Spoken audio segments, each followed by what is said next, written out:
오늘 성탄의 기적이라는 제목의 말씀을 가지고 우리 주일학교 아이들과 함께 예배 말씀 드리도록 하겠습니다.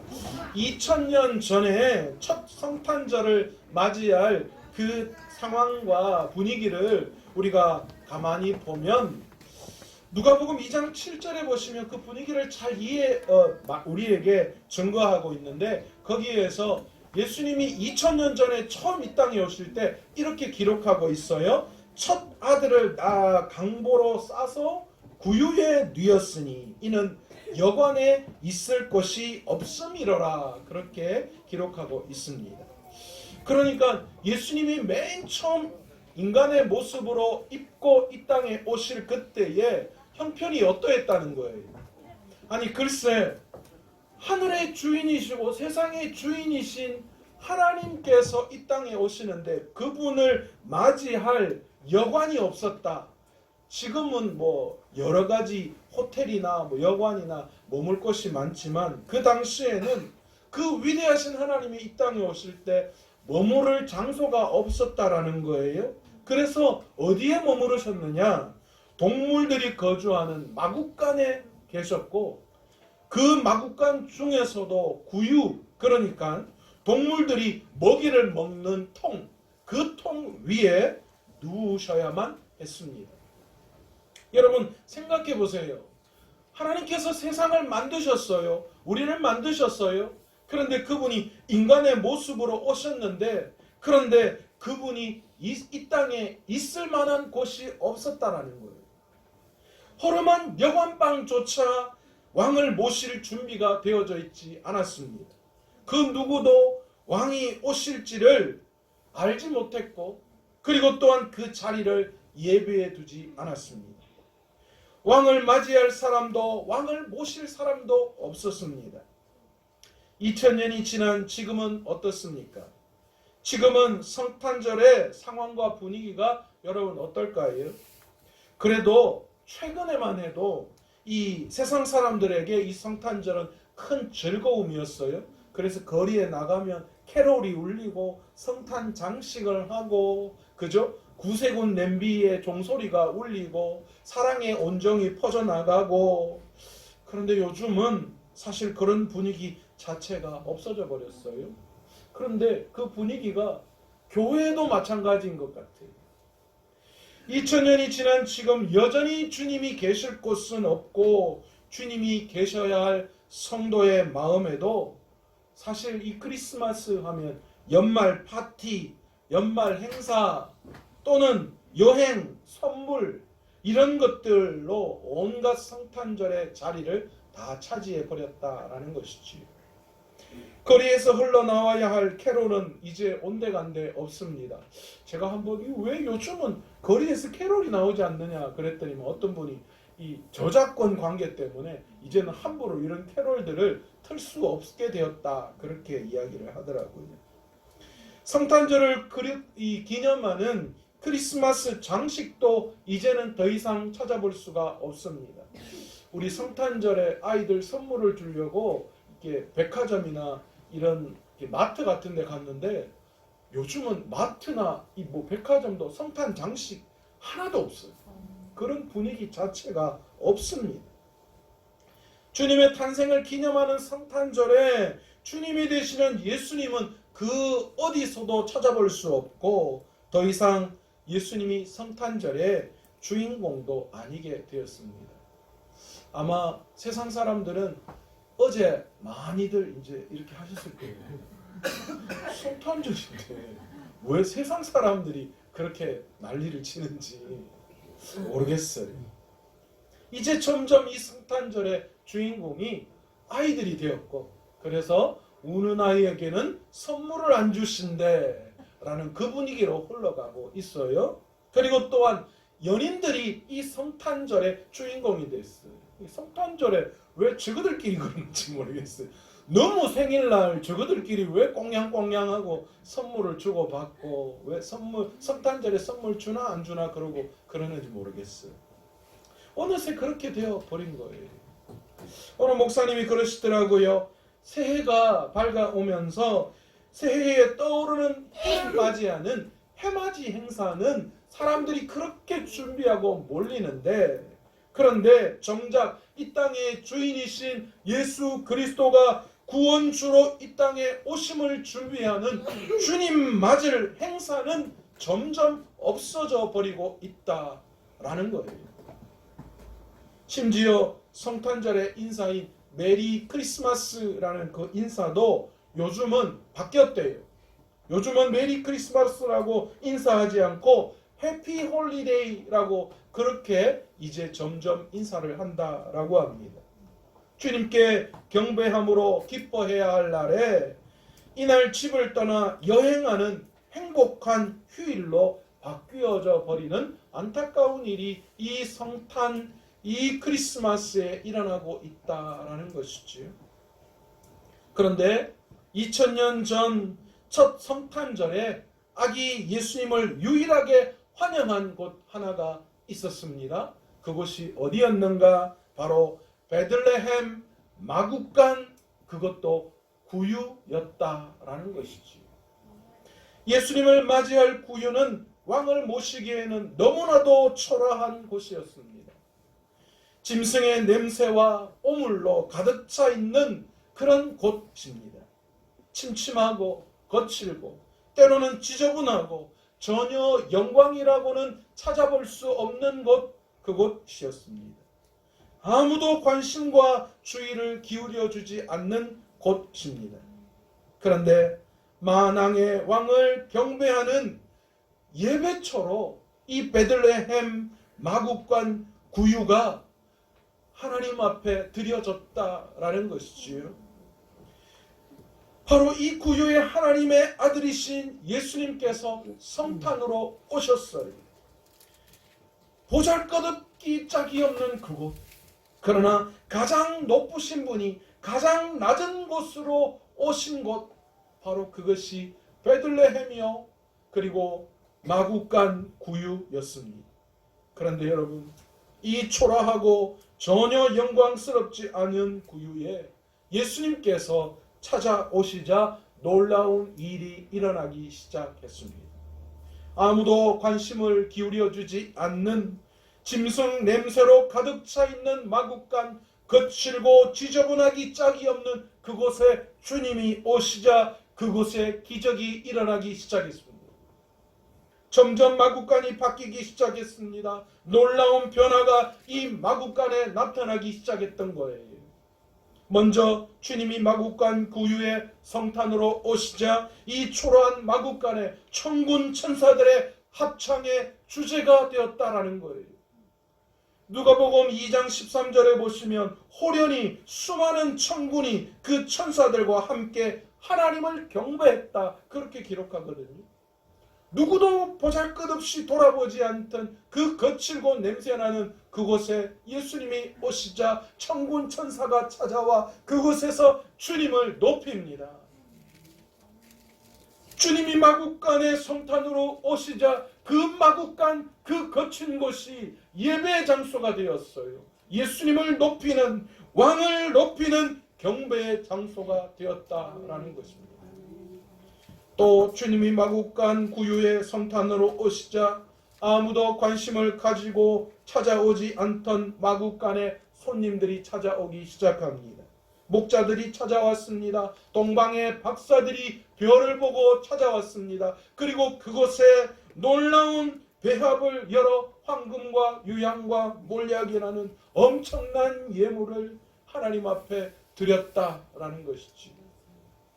여러분, 예수님이 성탄으로 오시니 마구간이 예배드리는 경배의 장소로 바뀌었습니다. 예수님이 오시니까 초라했던 마구간이 영광의 장소로 바뀌었습니다. 아무도 관심을 기울여 주지 않던 마구간이 찬양이 울려 퍼지는 콘서트의 장소가 되었다라는 것이죠. 얼마 전에 이서정 집사님이 주최하시는 우리 청소년 오케스트라 단원들이 코롱 아파트 도서관에서 콘서트를 했거든요. 그런데 그 곳이 저는 그렇게 아름답게 느껴진 적이 없어요. 아이들이 공연을 하니까 그 공간이 얼마나 아름다워지는지 몰랐어요.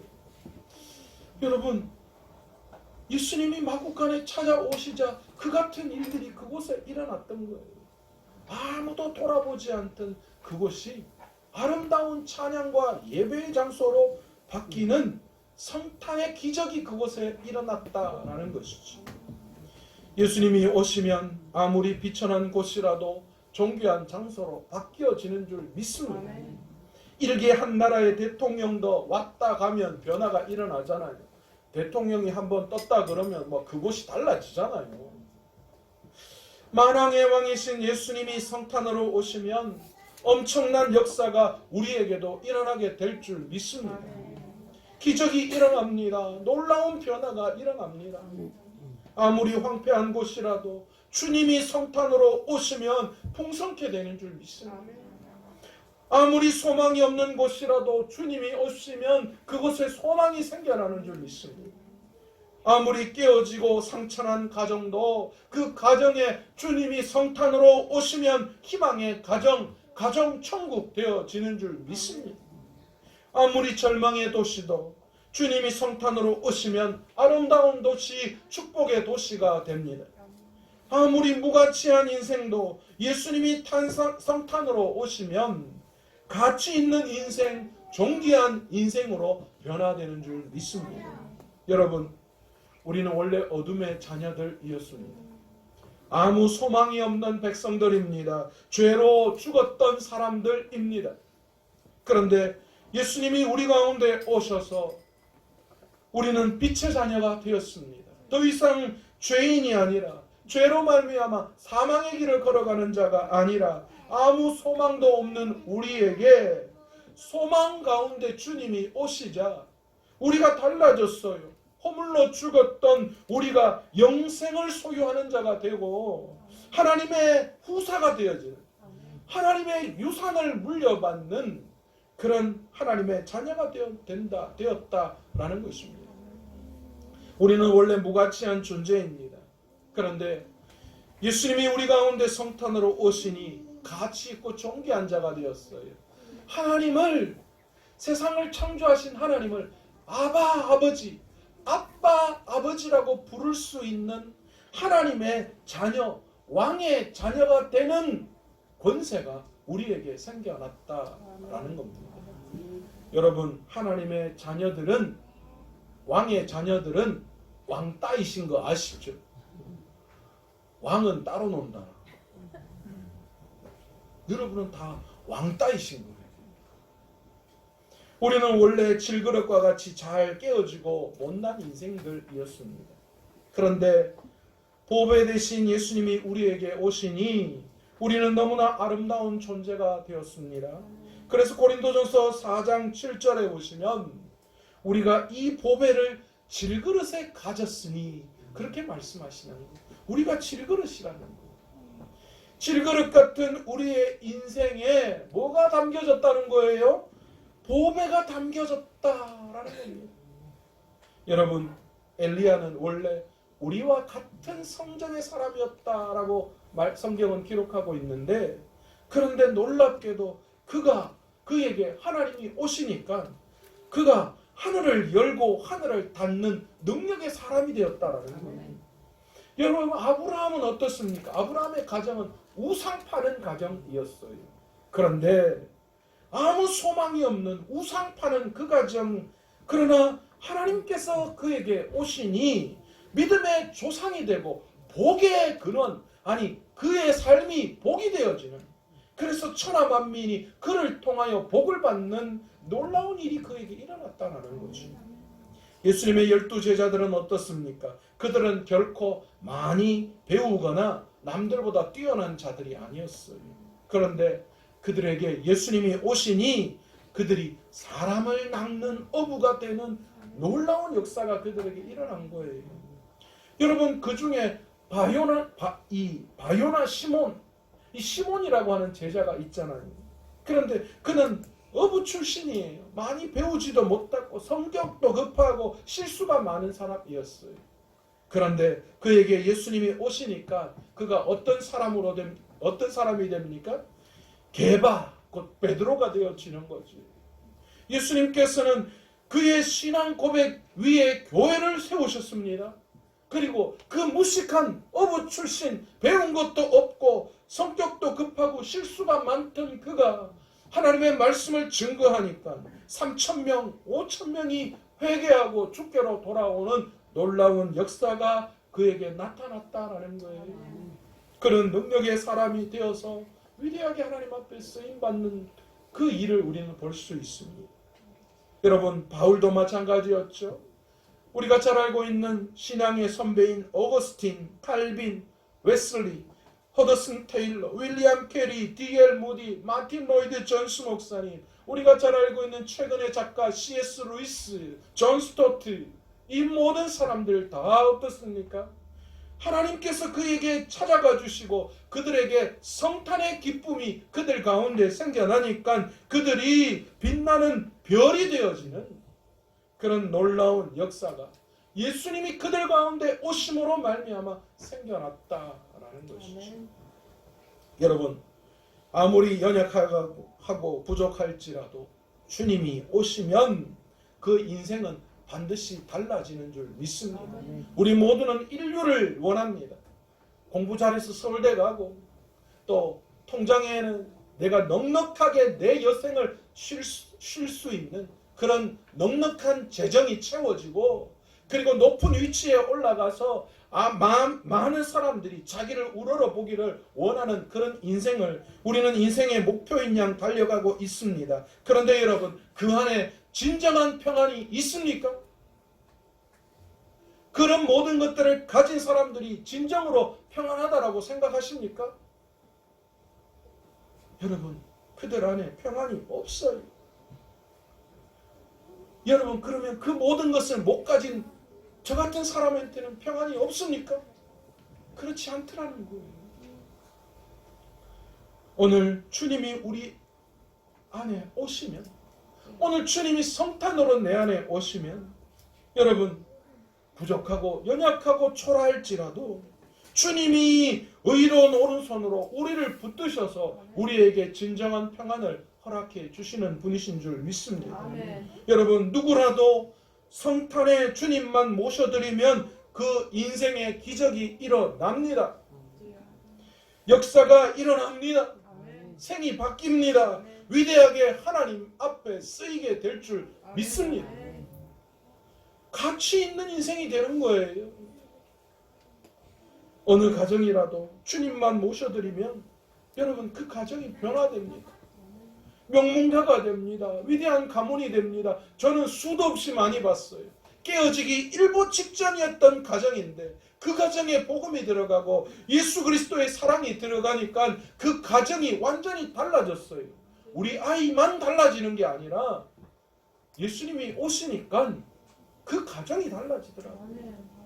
절망의 가정에 희망이 싹 트고 그래서 그 가정이 행복해지기 시작하더라고요. 제가 알고 있는 직접적인 가정만 저는 2가정이 있어요. 진짜 깨어지기 일보 직전에 이혼한다 그랬어요. 그런데 그 가정이 복음에 들어가니까 지금 얼마나 행복한지 몰라요. 여러분, 어떤 나라라도 주님만 모셔드리면 소망의 나라가 되는 줄 믿습니다. 희망의 나라가 됩니다. 여러분, 역사적으로 한번 비교해 보세요. 지금 나라들을 비교해 보세요. 복음으로 시작되어진 나라, 복음이 흥황한 나라는 지금 어떤 삶을 살아가고 있는가 한번 보십시오. 성탄에 예수님을 모셔드린 나라들 모두가 다 축복의 나라입니다.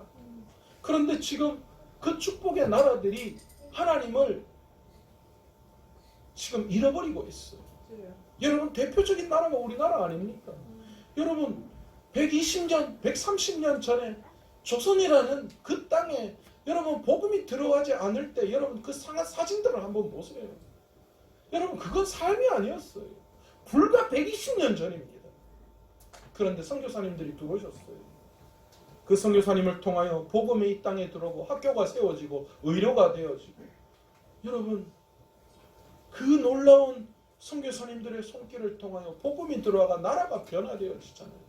그래서 지금은 그 어떤 나라도 우리나라를 함부로 생각하지 못하는 그런 나라가 되었어요. 그런데 그 역사함을 경험한 이 나라가 하나님을 외면하고 있어요. 얼마나 안타까운지 몰라요. 사랑하는 여러분, 오늘 주님께서 성탄으로 여러분 가운데에 오셨습니다. 이 시간 그 존귀하신 주님을 모셔드리시는 저와 여러분 되시기를 원합니다.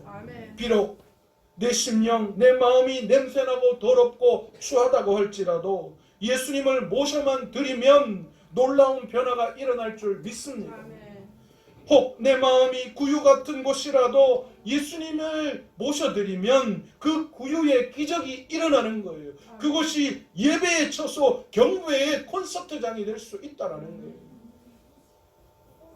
여러분, 저는 보잘것없는 사람이었습니다.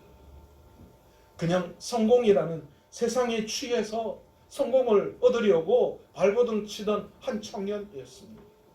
그런데 그런 제 가운데 예수님께서 찾아오셨어요. 성탄으로 찾아오셨어요. 제 인생을 바꾸어 놓으셨어요. 헐벗고 추하고 냄새나는 제 인생에 주님이 찾아오시니 제 인생이 밝아지고 소망이 생겨나고 희망이 싹트기 시작했습니다. 삶이 바뀌어지고 하나님께서 영광의 도구로 저를 사용하여 주셨어요. 제가 늘 이야기하지만 저는 세상의 실력을 믿지 않습니다. 저는 저희 딸을 보면서 그 이야기 하잖아요. 늘 이야기하는 건데 저는 제 딸을 믿지 않습니다. 제 딸과 함께 하시는 주님을 믿습니다. 그래서 저는 절망하지 않아요. 낙심하지 않아요. 하나님의 손에 들린 자를 하나님이 어떻게 사용하실지 저는 그것을 증명해내고 싶은 사람입니다. 오늘 주님께서 오신 베들레헴은 가장 작은 마을입니다. 초라한 마을입니다. 그 누구도 집중하지 않는 마을이었습니다. 그런데 그곳에 주님이 오시니 어떻게 되었는가? 마태복음 2장 6절에 보시면 이렇게 기록합니다. 또 유대 땅 베들레헴아 너는 유대 고을 중에서 가장 작지 아니하도다. 내게서 한 다스리는 자가 나와서 내 백성 이스라엘의 목자가 되리라. 내게서 목자가 날 것이다. 그리고 그것이 축복이 될 것이다. 그렇게 말씀하시는 거예요. 여러분, 주님이 오시면 다음과 같은 일이 일어납니다. 우는 자에게 주님이 오시면 위로와 더불어 웃음의 놀라운 변화가 일어날 줄 믿습니다. 없는 자에게 주님이 오시면 풍성함으로 변합니다. 여러분, 천한 자에게 주님이 오시면 높음으로 변합니다. 잡힌 자에게 주님이 오시면 노임과 해방이 일어납니다. 약한 자에게 주님이 오시면 그가 강한 자가 됩니다. 추한 자에게 주님이 오시면 정함이 되고 죽을 자에게 주님이 오시면 생명이 되시며 병든 자에게 주님이 오시면 고침이 되어 주시는 줄 믿습니다. 아무에게도 얘기할 수 없는 고민 가운데 있는 사람도 주님이 오시면 그 고민이 해결됩니다. 주님이 오시면 슬픔이 변하여 기쁨이 되고 탄식이 변하여 노래가 되는 줄 믿습니다. 여러분, 지금 우리를 둘러싸고 있는 환경, 지금 우리가 처한 상태는 여러분 별로 중요하지 않습니다. 여러분, 뭐 원래만 힘들다 했습니까? 여러분, IMF 때도 죽겠다고 했고요. 그 전에도 다 죽겠다고 했어요. 못 산다고 했어요. 그런데 다 견뎌냈어요. 여러분, 지금 내가 처해 있는 상황, 환경, 여러분, 그게 우리를 망하게 할 수 없는 줄 믿습니다. 어느 장소, 어느 상황, 어느 형편에 있다 하더라도 주님이 우리에게 오시면 주님께서 역사를 일으켜 주시는 줄 믿습니다. 아무리 낙심할 상황이라도 지금 주님이 오시면 변화가 일어납니다. 그 낙심이 변해 소망으로 바뀌게 되는 줄 믿습니다. 사랑하는 여러분, 이 시간 주님께서 오셨습니다. 여러분, 우리 교회에, 우리 가정에 주님이 오셨습니다. 여러분의 심령에 주님이 오셨고 여러분의 문제 가운데 주님이 오셨습니다. 여러분의 고민 가운데 주님이 오셨고 여러분의 인생에 주님이 찾아오셨습니다. 그리고 여러분의 앞날에 주님이 찾아오셨습니다. 이제 역사가 일어날 일만 남았습니다. 이제 기적이 일어날 겁니다. 이제 놀라운 일이 여러분의 삶에 일어날 것입니다. 내 삶에 주님이 오심으로 말미암아 이 놀라운 기적을 마음껏 누리시는 저와 여러분 되시기를 원합니다. 내 삶에 찾아오신 예수님의 성탄을 마음껏 축하하며 경배할 수 있는 저와 여러분 다 되어서 그래서 진정한 변화, 진정한 기적을 경험하는 우리의 삶과 교회가 되시길 간절히 축원합니다. 여러분 한번 보세요. 내 삶에 찾아오신 성탄의 주님을 기쁨으로 경배하고 찬양하는 사람의 인생과 그렇지 않은 인생이 어떻게 차이가 나는지 여러분 한번 바라보시기를 원합니다. 그리고 그 주님을 마음껏 찬양함으로 말미암아 기적을 경험하는 귀한 믿음의 가정과 교회 되시기를 간절히 축원합니다.